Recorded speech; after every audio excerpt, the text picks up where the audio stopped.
Nous sommes deux doctorants de l'Institut Fourier sous la direction de Philippe Elbaz-Vincent. On va donc faire une brève introduction sur les générateurs de nombres aléatoires et la façon de les évaluer.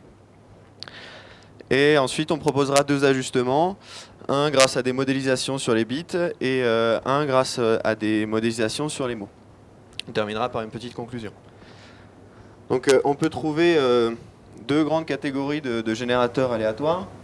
Les générateurs déterministes qui sont basés sur une graine aléatoire et l'utilisation d'un algorithme pour produire la séquence aléatoire, et des générateurs non déterministes qui eux sont basés sur un phénomène physique et des mécanismes de digitalisation, d'échantillonnage et de retraitement pour pouvoir produire la séquence.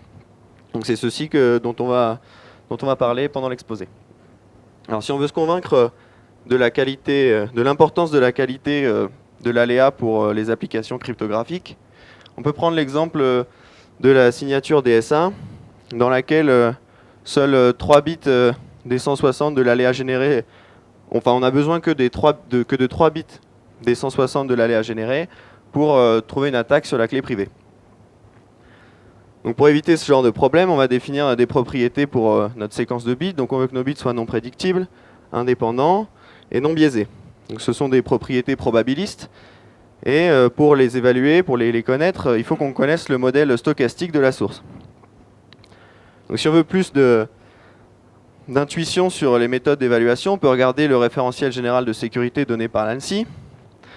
Et on voit qu'ils nous disent il est difficile de fournir une preuve convaincante concernant la qualité de l'aléa issu d'un générateur physique, alors qu'il est aisé de se convaincre de la qualité d'un bon retraitement.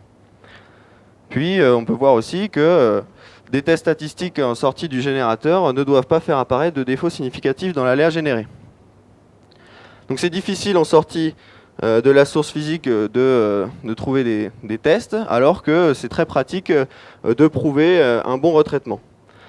Mais l'idéal, ce serait de ne pas avoir à toujours utiliser une grosse machinerie de retraitement comme l'AES par exemple, et de pouvoir affiner les tests statistiques en sortie de la source d'aléa pour pouvoir adapter notre retraitement par la suite. Dans la pratique, les évaluations en fait sont réalisées en aveugle grâce à des méthodes statistiques sur la sortie de la source physique. Donc une conséquence de cette évaluation en aveugle, c'est que dans les tests qui sont pratiqués dans les batteries usuelles, l'hypothèse c'est que les bits sont indépendants, identiquement distribués, et qu'elles suivent une loi de Bernoulli de paramètre 1,5. Donc ça ne permet pas de tester d'autres modèles, et donc, comme je l'ai dit précédemment, d'adapter le retraitement et de corriger les anomalies du générateur. Alors l'objectif, ça va être bien d'ajuster les tests pour caractériser mieux les défauts du générateur. Alors, avant de s'embarquer dans les ajustements qu'on propose sur les tests statistiques, je vais rappeler la méthodologie des tests statistiques qui sont utilisés dans notre contexte. Alors, à savoir qu'on a une source X, on va en faire n observations qu'on va modéliser par des variables aléatoires. Et ça commence par faire une hypothèse nulle sur le modèle de nos XI. Alors traditionnellement, on propose x1 xn sont identiquement distribués, indépendants et de loi dx. Voilà, on détermine. Les batteries actuelles, comme on n'arrive pas à modéliser les sources physiques, elles font l'hypothèse, elles disent H0 ça va être la source idéale. C'est ce qu'on vise, donc on ne peut pas faire autrement. Et à partir de ce modèle, à partir de cet échantillon de n observations, on va fabriquer une nouvelle variable aléatoire, S, qui va être fonction des n observations. Et quand on dit soit H0, c'est si l'hypothèse nulle est vraie, on sait dire que la variable aléatoire S va converger en loi vers une certaine distribution ds. Dans la pratique, comment on s'en sert? On va observer n valeurs, on va calculer l'observation de notre variable aléatoire S sur ces n valeurs, et on va dire si S est peu probable d'être évalué lorsque l'hypothèse nulle est vraie, alors on rejette l'hypothèse nulle. Le modèle qu'on a fait, l'hypothèse de modèle qu'on a fait, elle n'est pas bonne. Par contre, si S elle est assez probable d'être observée quand le modèle est vrai, quand l'hypothèse est vraie, on ne peut pas en dire beaucoup plus. En tout cas, on ne va pas rejeter l'hypothèse nulle. Et c'est un peu là où le bât blesse, parce qu'on a une décision probabiliste. Ça veut dire qu'il faut définir un intervalle de rejet. À partir de quand on va dire qu'on est sur notre modèle, qu'on n'est plus sur notre modèle. Et le deuxième, alors ce n'est pas une liste exhaustive des problèmes de cette méthodologie, mais un deuxième problème, c'est que est-ce qu'il n'existerait pas une autre hypothèse nulle H0, une autre loi des d'X, différente de dx, mais qui va nous conduire vers la même convergence en loi ds. Et ça va être un problème. C'est pour ça que si la valeur S est probable, est jugée probable, on ne peut pas dire qu'on a bien notre modèle. On a un modèle qui va se comporter pareil, c'est tout ce qu'on peut dire. Et même comme on est en décision probabiliste, même si notre modèle notre hypothèse est juste, la probabilité qu'on observe une valeur S qui est peu probable, elle n'est pas nulle, donc ça peut arriver. On va avoir des faux positifs, des faux négatifs, et on ne sait pas trop quoi en faire.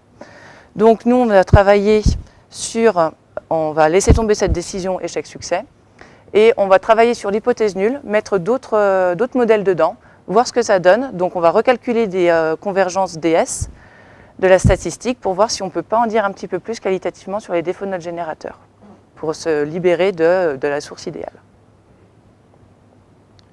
Donc avant de rentrer dans les ajustements à proprement parler, on va voir un petit exemple autour du test de fréquence. Donc ici on modélise notre suite de bits par les variables aléatoires B1 jusqu'à Bn. Et le test de fréquence va juste faire la somme des BI. En fait, il va calculer le nombre de 1 qui sont présents dans la séquence. Et la valeur idéale, c'est n sur 2. Donc on veut le même nombre de 0 que de 1. Donc le test, eh bien, en fait, il va définir une zone de rejet autour de n sur 2. Enfin non, une zone d'acceptation autour de n sur 2. Si on est dans cette zone, on accepte le test. Si on n'est pas dans cette zone, on rejette le test. Et on va voir par quelques exemples l'importance des transitions entre les différents poids de Hamming et les problématiques liées à ce test. Donc dans le premier exemple, on voit que sur les motifs de 2 bits sont les probabilités idéales. Donc ça ne va pas introduire de biais dans la séquence et le test va réussir. Ça paraît tout à fait normal. Si on regarde le deuxième exemple, on est loin des probabilités idéales de l'exemple du dessus. Sauf que dans le poids de Hamming 0 et dans le poids de Hamming 2, on a la même probabilité. Et dans le poids de Hamming 1, on a 2 probabilités uniformes. Donc ça ne va pas introduire de biais dans la séquence. Et le test va réussir. Et dans les exemples 3 et 4, on va avoir des probabilités qui vont elles aussi être loin des probabilités idéales. Mais cette fois-ci, le fait qu'on ait une différence entre le motif de poids 0 et le motif de poids 2, ça va introduire du biais dans la séquence. Et donc le test va échouer. Mais on n'a aucun moyen de différencier les deux réussites des 2 premiers exemples et les 2 échecs des 2 derniers exemples. Donc on voudrait trouver une caractérisation plus fine pour pouvoir différencier ces échecs et ces réussites. Donc ce qu'on propose, c'est un nouveau modèle par rapport au modèle classique. Donc dans le modèle classique, les bits sont identiquement distribués, indépendants. Et comme on l'a dit tout à l'heure, les probabilités sont 1,5 pour 0 et 1. On va introduire, nous, un petit delta qui est un nombre réel entre -1 et 1 pour des bits toujours identiquement distribués, indépendants. Mais cette fois-ci, on va autoriser les probabilités d'apparition de 0 et d'apparition de 1 à différer de ce petit delta qui est le biais par rapport à l'idéal, à la probabilité idéale 1,5. Et on peut réécrire le test avec cette nouvelle hypothèse H0 et ce nouveau modèle. Donc la statistique reste la même, sauf que cette fois-ci, au lieu qu'on ait une loi théorique binomiale n1,5, on a une loi théorique binomiale, mais n 1,5 facteur de 1 plus delta. Ça va nous permettre d'étudier des séquences qui sont biaisées. C'est-à-dire que dès qu'on avait une séquence biaisée avec le modèle classique, elle était rejetée par le test, alors qu'ici, on va pouvoir tenir compte du biais et voir si cette séquence a d'autres défauts. Donc on va illustrer ça par l'exemple qui suit. Alors la courbe rouge, c'est la courbe théorique du modèle classique. La courbe verte qu'on voit derrière la séquence orange, c'est la courbe théorique du nouveau modèle. Donc si on prend la courbe bleue ici, elle n'a pas de biais, ça correspond globalement à notre exemple 2 tout à l'heure. Mais on voit qu'elle va être discriminée par le test, elle va échouer, puisque on observe un défaut par rapport à la courbe théorique rouge. Donc on peut dire ici qu'elle a de la dépendance. Et puis si on s'intéresse aux courbes qui ont du biais, on va voir que la courbe orange, elle, colle à la courbe théorique pour des séquences biaisées. Donc le test de fréquence ne détecte pas d'autres anomalies, alors que la courbe violette, elle, qui présente de la dépendance, elle va être rejetée par le test.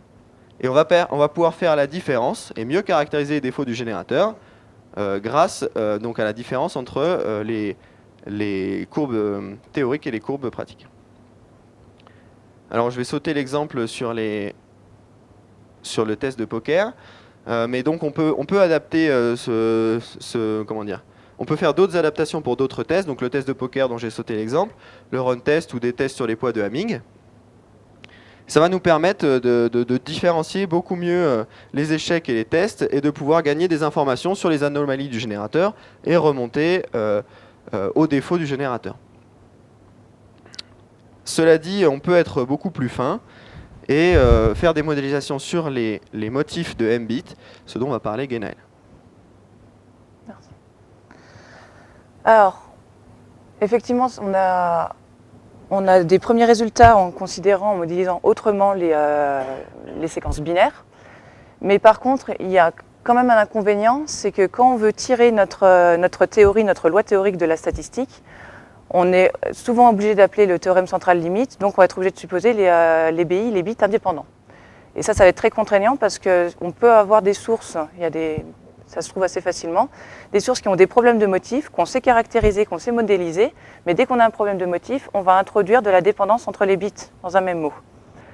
Donc du coup, on va pas réussir à obtenir des bonnes théories. On va changer donc de modélisation, on va considérer des mots de taille M, et on va voir si on peut les modéliser de sorte à faire parler de la même façon les tests statistiques sur ces nouvelles modélisations. Alors, un exemple sur le test d'autocorrélation qu'on trouve dans AIS 31. J'ai fabriqué 6 modèles qui ont chacun un problème de motif différent sur 2 bits, tant pas beaucoup. Sur chacun de ces modèles, j'ai obtenu 32 000 statistiques. Donc à partir de ces 32 000 statistiques, j'obtiens un nuage de points, en nuage de points la distribution empirique de la statistique d'autocorrélation. Et en parallèle, je calcule pour chacun d'eux la distribution théorique avec l'adaptation par le biais que Kevin vous a présenté, version autocorrélation. Et voilà ce qu'on obtient. Donc on a nos 6 nuages de points, chacun pour son modèle. Et les 2 courbes rouges, c'est les théories, les courbes théoriques qu'on devrait obtenir pour chacun de ces 6 modèles. On voit déjà qu'il y a plusieurs problèmes. On a 6 modèles que 2 courbes théoriques. Les autres se mélangent, on n'obtient que 2 distinctes. Donc c'est pas très satisfaisant. Et pour parfaire le tout, il n'y a aucune des distributions empiriques qui ne colle à son ajustement. Donc c'est pas satisfaisant non plus. Mais par contre, on voit qu'on a 6 modèles qui sont bien identifiables. Ils ne se mélangent pas.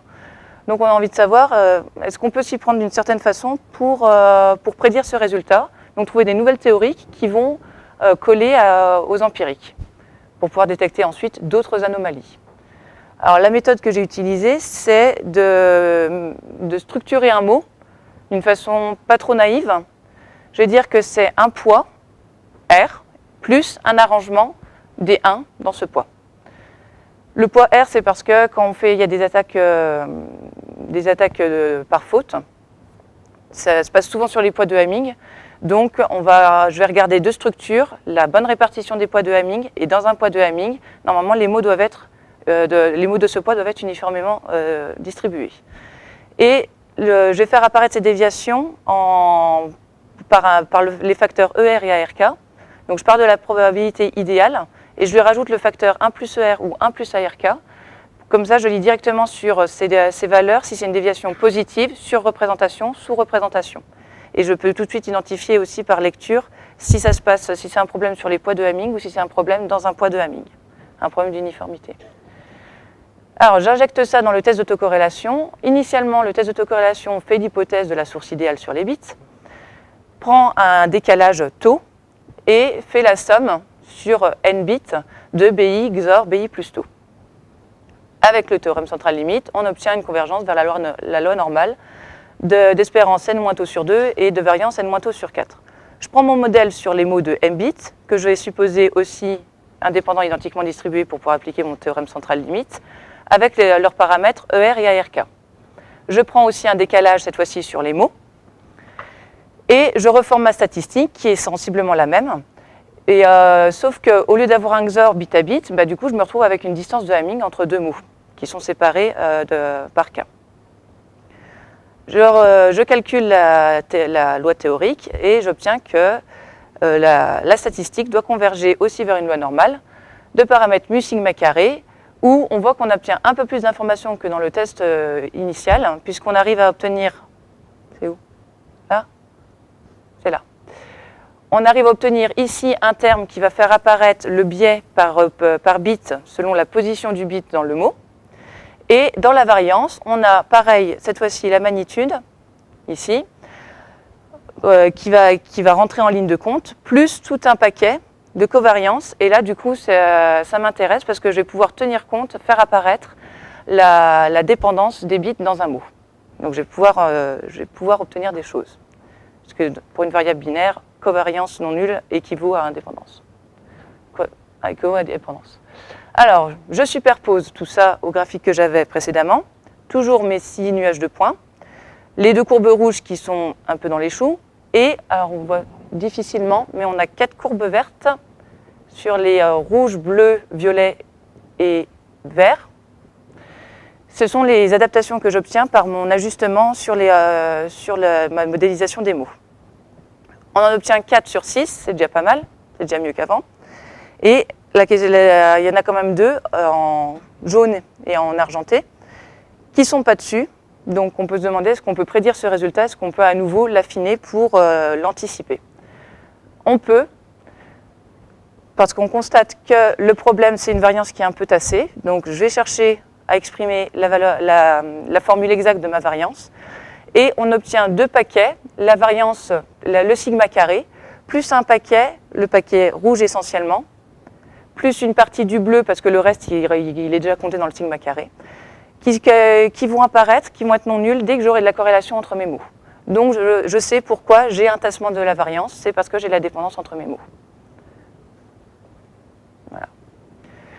Comme Kevin a dit, on peut aussi faire ce travail pas que sur l'autocorrélation, sur les fréquences, sur les key2, sur les runs, sur plein de choses.